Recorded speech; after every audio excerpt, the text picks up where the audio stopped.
صلی اللہ علیہ وسلم کی محبت میں جمع ہونا یہ بہت بڑی سعادت کی بات، ورنہ اس علاقے میں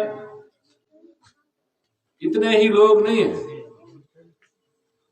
لیکن ہم نے ایک ولی خدا سے سنا، حضرت مولانا بلال حسین تھانوی دامت برکاتہم العالیہ، بہت بڑے ولی ہیں خدا کے۔ وہ فرماتے تھے قدم اٹھتے نہیں اٹھائے جاتے۔ آپ کا یہاں آنا، ہم سب کا یہاں جمع ہونا، اس دھوپ میں بیٹھ کے مشقت اور تکلیف برداشت کرنا، یہ آپ کے بس میں نہیں، نہ ہمارے بس میں۔ قدم اٹھتے نہیں اٹھائے جاتے۔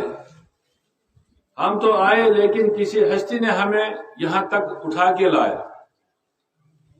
ہمیں یہاں ایک خط کے ذریعے سے جمع کیا گیا، لیکن جمع کرانے والی ذات، جمع کرنے والی ذات ایک ہے، وہ وحدہ لا شریک حضرت اللہ جل شانہ۔ اس مجلس کے ساتھ وعدے ہیں، مغفرت کے وعدے ہیں، نجات کے وعدے ہیں، رحمت کے وعدے ہیں، لیکن اگر صحیح کرنا ہے تو اندرون کا صحیح کرنا ہے، دل کو صحیح کرنا ہے، نیت کو صحیح کرنا ہے۔ اگر ہم اس نیت سے بیٹھیں گے کہ ہم یہاں کتاب اللہ اور قال اللہ تعالی قال رسول کو سنیں گے، سننے کے بعد اس پر عمل کرنے کی کوشش کریں گے، انشاءاللہ یہ مختصر سی مجلس ہمارے لیے کارآمد انشاءاللہ ثابت ہوگی۔ اور اگر ہماری نیت میں یہ ہو کہ محبوب صاحب خوش ہو جائیں گے، ادارے کے اراکین خوش ہو جائیں گے، وہ تو بظاہر خوش ہوں گے لیکن اللہ کے یہاں ہمیں کچھ بھی نہیں ملے گا۔ اس لیے اللہ کے یہاں جو اجر ملتا ہے وہ نیتوں پر ملتا ہے، انما الاعمال بالنیات۔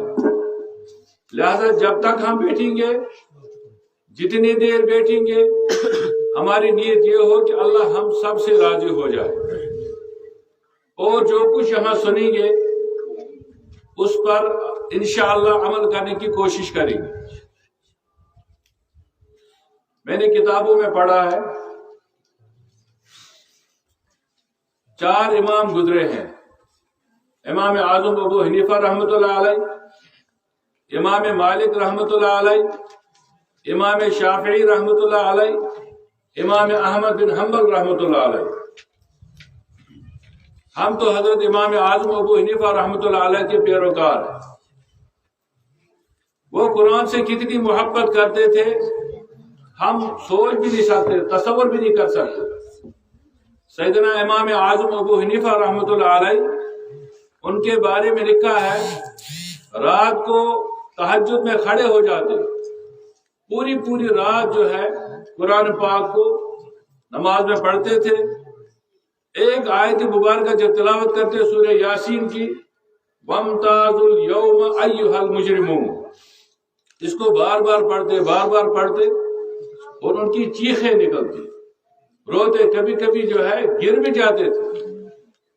اس کا مطلب کیا ہے؟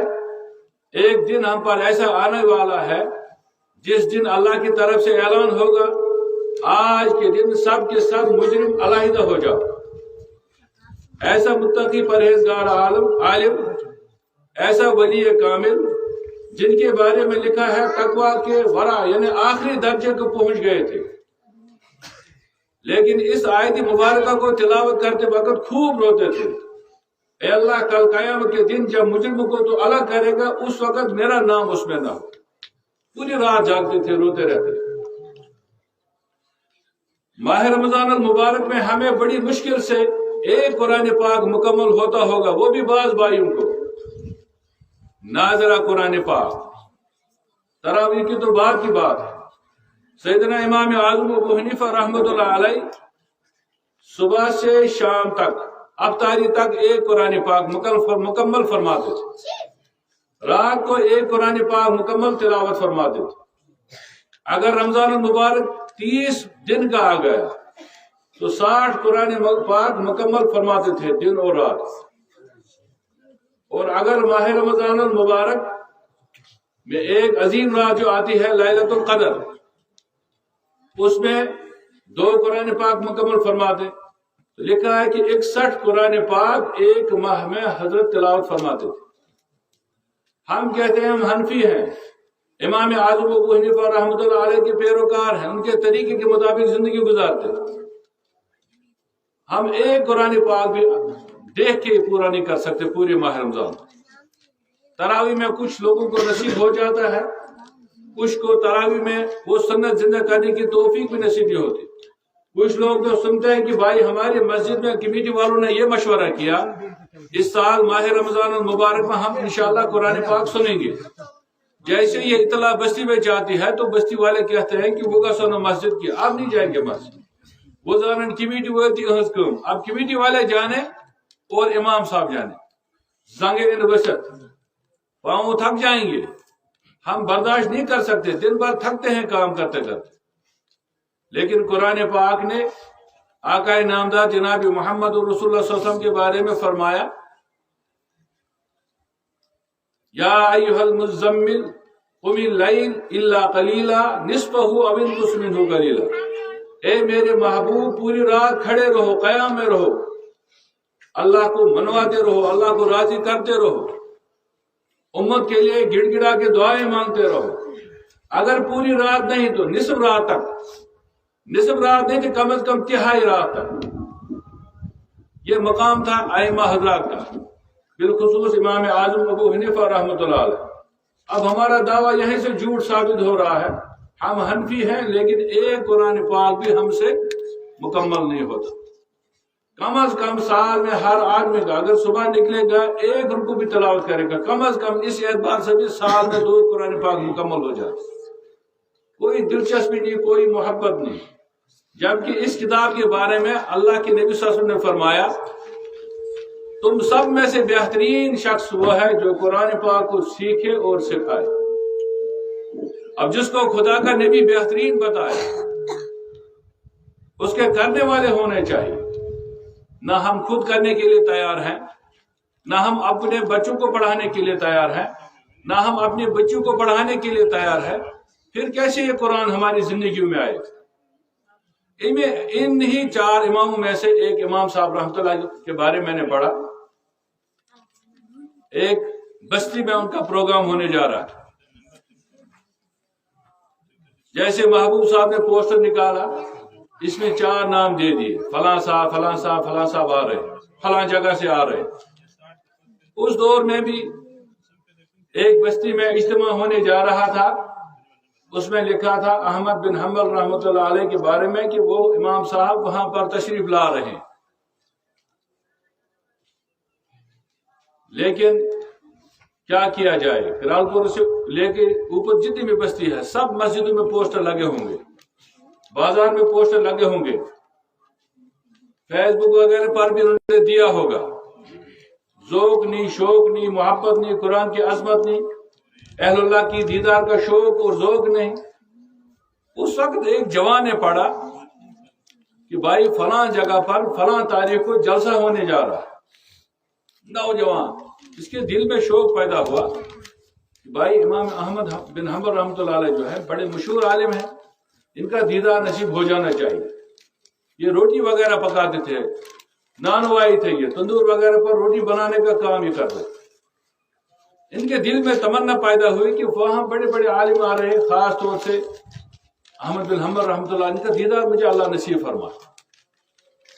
جب وہاں گئے، جب وہاں کی جانے کی تمنا ظاہر کی، اب اپنے آقا کے پاس گئے، اپنے مالک کے پاس گئے، حضور فلاں تاریخ کو جلسہ ہو رہا ہے، کل نہیں پرسوں، مجھے آپ چھٹی دیجئے، میں جانا چاہتا ہوں تاکہ اس ہستی کا مجھے دیدار نصیب ہو جائے۔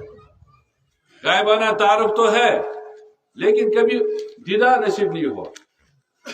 مالک بھی کچھ سخت آدمی تھا، اس نے کہا چپ رہو، ہماری دکان کا نقصان ہے، ہماری تجارت کا نقصان ہے، ہزاروں روٹیاں ہم بیچتے ہیں، تم وہاں جاؤ گے دیدار کرنے کے لیے، میری دکان بیٹھ جائے گی، پہلے روٹی بنا کے دے دو پھر دیکھا جائے گا۔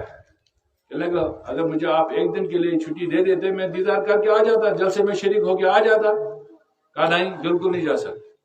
اب یہ سوچنے لگا بیچارہ میں ادھر جاؤں گا تو نوکری چھوٹ جائے گی, یہ نکال دے گا, بچوں کا مسئلہ ہے, بیوی کا مسئلہ ہے, گھر کا مسئلہ ہے, اور اگر میں وہاں نہ جاؤں تو دیدار نہیں ہوگا.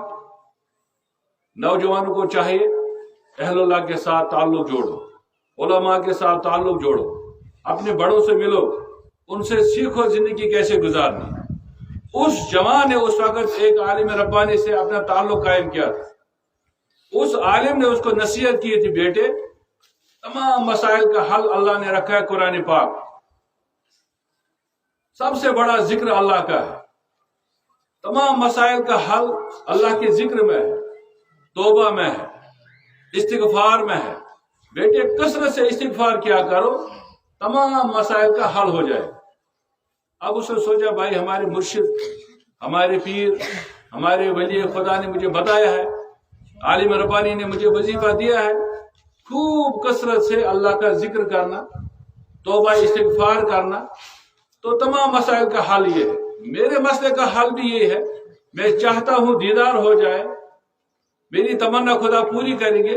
اب اس نے عزم کیا کہ میں آج رات کو نہیں سوؤں گا, پوری رات روٹیاں, آٹا خوب گوندا اور روٹیاں بنانی شروع کر. خدا کا نظام, ہر چیز کا حل اللہ کے ہاتھ میں ہے. ہمارا حاجت روا, مشکل کشا, تمام مسائل کا حل کرنے والا ایک ہے, وہ ہے وحدہ لا شریک حضرت اللہ جل شان. اب اس نوجوان نے اس عالم ربانی کی بات پر عمل کرتے ہوئے ذکر کرنا شروع کیا, استغفار کرنا شروع کیا. ادھر پیڑ بنا بنا کے لگا رہا ہے, روٹیاں بھی تیار کر رہا ہے. جتنی روٹیاں تیار ہوں گے صبح مالک سے کہوں گا میں نے تو 2 دن کے لیے روٹی پکا دی, اب مجھے اجازت دے دو. رات کو سویا نہیں بیچارہ. ادھر اللہ کی شان, جن بزرگوں کو جلسے میں جانا ہے وہ راستہ یہی ہے, اس کو کیا معلوم اللہ ان کو یہیں سے لائے گا. وہ بھی چل پڑے, ان کو کل نہیں پرسوں پہنچنا تھا پیدل سفر. وہ بزرگ چل رہے ہیں, چلتے چلتے پہنچے ایک مسجد میں, بستی میں قریب مسجد تھی, وہاں نماز پڑھی. نماز پڑھنے کے بعد تھکے ہوئے بہت تھے پیدل چل چل کے. انہوں نے کہا مناسب اور بہتر یہ ہے میں یہیں پڑاؤ ڈالوں گا, اللہ کا گھر ہے, رات یہاں گزر جائے گی, فجر پڑھتے فوراً سفر شروع کرو. لیکن وہاں کا جو متولی تھا بڑا ظالم تھا. متولی جو تھا دین سے ناواقف تھا. اس نے کہا مولوی صاحب اٹھو, مسجد خالی کرو, یہاں تلاوت نہیں چلے گی, مجھے ذمہ داری ہے, مسجد میں نہیں ٹھہر سکتے آپ. کہنے کہ بھائی میں اللہ کا مہمان ہوں, اللہ کے گھر مسجد میں ٹھہرا ہوں, میں تیرا کیا کھا رہا ہوں, مجھے سونے دو, تھوڑا تلاوت کر کے لیٹ جاؤں گا, فجر پڑھ کے میں نکل جاؤں گا یہاں سے. کہنے کہ نہیں مولوی صاحب گیٹ آؤٹ, مسجد خالی کرو. بہرحال وہ نکل آئے مسجد سے. دل میں یہ ہوا کہ بھائی اب میں کہاں جاؤں. چلتے رہے. آگے دیکھا ایک تندور والا روٹیاں جو ہے بنا رہا ہے, جوان ہے, نوجوان. اس کو سلام کی. کہنے لگے بیٹے بہت تھکا ہوں, وہاں مسجد میں پڑاؤ ڈالا تھا, وہاں سے لوگوں نے بھگایا, لوگ نماز پڑھ کے نکلتے گئے. آخر میں وہ آیا متولی, اس نے کہا نکل جائے یہاں سے. وہاں سے نکلا. اب یہاں سردی کا موسم بھی ہے, سردی بہت لگ رہی ہے, اگر آپ بیٹے مجھے یہاں آرام کرنے دو گے تو میں تھوڑا سا آرام کروں آپ کے تندور کے پاس میں. اس نے کہا کیوں نہیں حضرت. ایک چٹائی لائی, بچھائی. کہنے کہ حضرت آرام کرو, اور خود استغفار کر رہا ہے. استغفار کرنے کے دوران اس کی نظر اس ولی خدا پہ پڑتی ہے, کچھ مسکراتا. یہ ولی خدا اس کو دیکھتا ہے, نوجوان کو, یہ ہونٹ ہلا رہا ہے, یہ تو کچھ مجھ سے بھی آگے ہے. کہنے لگے بیٹے تم مجھے بتاؤ تم کیا پڑھ رہے ہو. کہنے لگے حضرت مجھے دل میں تمنا تھی, دل میں شوق تھا, ذوق تھا کہ مجھے فلاں بزرگ کا دیدار کرنا ہے, لیکن مالک اتنا نالائق ظالم, اس نے کہا تجھے نہیں چھوڑوں گا, ہمارے دکان کا نقصان ہے. اب میں نے بھی قسم کھائی ہے, مجھے مرشد نے بتایا استغفار کرو, تمام مسائل کا حل استغفار میں. اب میں استغفار بھی کر رہا ہوں, روٹیاں بھی سیکھ رہا ہوں. ہو سکتا ہے صبح تک روٹیاں جب پوری تیار ہوں گے مالک چھوڑ دے گا اور مجھے اس ولی خدا کا دیدار نصیب ہوگا. اور حضرت سنو عجیب معاملہ ہے, میں مستجاب الدعوات یعنی میری کوئی دعا اللہ نے آج تک رد نہیں کی. اس ولی خدا اس بزرگ نے بتایا کہ بھائی تم مستجاب الدعوات ہونے کا جو کہہ رہے ہو, یہ دعویٰ کوئی چھوٹا دعویٰ نہیں ہے. پیغمبروں کی دعا فوراً قبول ہوتی تھی, باقی کسی نے ایسا دعویٰ نہیں کیا. کہنے لگے جی حضرت آج تک جو بھی میں نے دعا اللہ سے مانگی کبھی رد نہیں ہوئی. جب سے میں نے اپنے مرشد کا دامن تھاما، انہوں نے بتایا ہر مسئلے کا حل ذکر اللہ ہے، ہر مسئلے کا حل استغفار ہے۔ میں استغفار کرتا ہوں، مجھے پورا یقین ہے اللہ کی ذات پر، اللہ ضرور مجھے وہاں دیدار کرا دے۔ کہنے لگا اچھا اس بزرگ کا نام بتاؤ جس سے تم ملنا چاہتے ہو، جس کا دیدار کرنا چاہتے ہو۔ تو کہا حضرت اس کا نام احمد بن حنبل ہے رحمت اللہ علیہ رحمت اللہ۔ کہنے لگے بیٹے کھڑے ہو جاؤ، وہ میں ہی ہوں، اور گلے سے لگا۔ یہ کیا ہے؟ جب دل صحیح ہو، دل کے ارادے صحیح ہو، دل میں شوق ہو۔ بتاؤ اتنی بڑی بستی ہے لیکن شوق نہیں ہے۔ سری نگر سے علماء کرام تشریف لا رہے ہیں، مقامی علماء ہر علاقے سے تشریف لا رہے ہیں، لیکن مٹھی بھر جماعت ہے۔ لیکن اب اللہ تعالیٰ کی قبولیت ہونا لازمی ہے، بغیر اللہ کے حکم کے کوئی نہیں آ سکتا۔ اس لیے فرمایا ہمارے بڑوں نے قدم اٹھتے نہیں اٹھائے جاتے۔ ہم خود نہیں آئے، ہمارے پیچھے کسی ذات کا ہاتھ ہے، اور وہ ہے وحدہ لا شریک حضرت اللہ جل شانہ۔ آپ دل میں یہ رکھیے خدا تو ہم سے راضی ہو جا۔ جو کچھ ہم اپنے اکابرین سے، علماء سے، مفتیان کرام سے، بزرگوں سے سنیں گے، یا اللہ ہمیں اس پر عمل پیارا ہونے کی توفیق عطا فرما، اور جو سننے سے رہ جائے خدا ہمیں اتنا موقع دے کہ دوبارہ سن سکے۔ ہمارے رہبر و رہنما، کائنات کے آخری استاد جناب محمد رسول اللہ صلی اللہ علیہ وسلم نے فرمایا تم میں سے بہترین وہ ہے جو قرآن کو سمجھے، تم میں سے بہترین ہے وہ جو قرآن کو سیکھے، تم میں سے بہترین وہ ہے جو قرآن کے ساتھ وابستہ ہو جائے، تم میں سے بہترین وہ ہے جو قرآن کو اپنے سینے سے لگائے۔ بتائے ہم نے قرآن کو کب سینے سے لگایا؟ جنہوں نے لگایا ان کے بارے میں فرمایا وہ معزز تھے زمانے میں مسلمان ہوگا، اور ہم خوار ہو گئے تاریخ قرآن ہوگا۔ جنہوں نے اس کو سینے سے لگایا تتجافا جنوبہم عن المضاجع، ان کے پہلو بستروں سے الگ رہتے تھے۔ خوبصورت بھی